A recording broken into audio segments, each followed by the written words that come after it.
Hey there! So today we have another review, and this is a beer courtesy of Malik. Thank you so much. He actually stopped by the brewery, so if you want to come check it out, I'm working at Decadence on Fridays, Saturdays, and maybe Sundays sometimes. So this is actually brewed at Evil Twin. How awesome! So they don't have a brewery up yet. They are brewing there, but they don't have a tap room. They just have a retail space, so you actually pick this one up.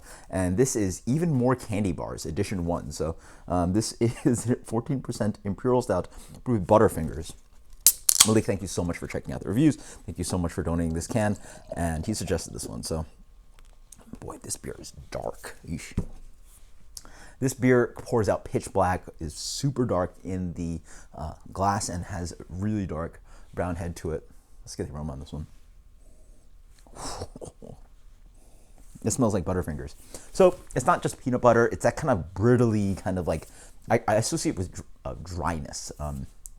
Dehydrated peanuts is really what it is. I'm not the biggest fan of peanut Butterfinger because of how dry it is. So it's like completely dehydrated, that crunchy, dry, wafery thing, thin thing that Butterfinger does. There's some chocolate, but it's just dominated by that dehydrated peanut buttery kind of thing going on. Cheers. And then obviously the underneath part is the stout, the roast, the sweetness, the chocolate.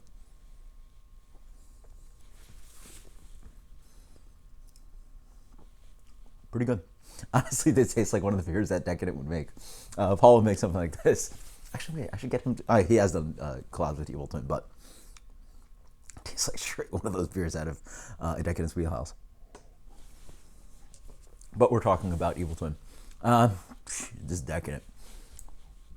As in, like, the actual adjective. This beer is actually not as peanut buttery and Butterfinger forward as the nose, but it's still quite dense. There's an oily peanut thing that just drives and dries. This is a big, rich, sweet, chewy beer. It's oily. It just rolls down the throat like it's freaking motor oil. It's viscous. It's chewy. It's sweet.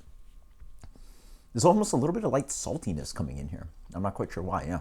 Which is quite nice, which helps accentuate the peanut flavor and also balance out the sweetness of the peanuts. It's tons of chocolate syrup. There's alcohol on the way down. I mean, what else can I say? It's literally as if you got a bottle of Hershey's chocolate syrup, pour that into this, crushed up some Butterfinger, and made that into a liquid beer and just drank it. There's not much going on in here other than just straight up sweetness, confectionery, like punch you in the face flavors. Subtlety is not here. This is punch you in the face. Even the stout is like relatively hidden. It's just like so sweet and rich and big and chocolatey. There's just like, you know, not that much roast there. I get a little bit on the back end, but it's a big, sweet candy bar of a beer. As for rating, it does exactly what it sells. So if anything on palate, I'd argue that it could use a little bit more of that kind of peanut flavor. Something like Omnipole Yellow Belly. As for rating, it also doesn't necessarily need to be at 14%. I find it a little big. Maybe if you add a barrel character and a bourbon barrel aged and had the cask kind of offer complexity, it's just like big and it burns on the way down slightly. But I'm a sucker for these kind of beers. This is a flight beer. This is still very delicious. This for me is getting a 90.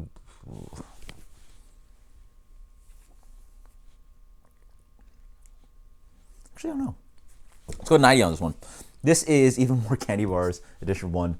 Shout out to Evil Twin. Can't wait to check out the tap room. Thank you so much, Malik, for this one. Until next time, guys. Cheers. It's an interesting one. Until next time, guys. Later.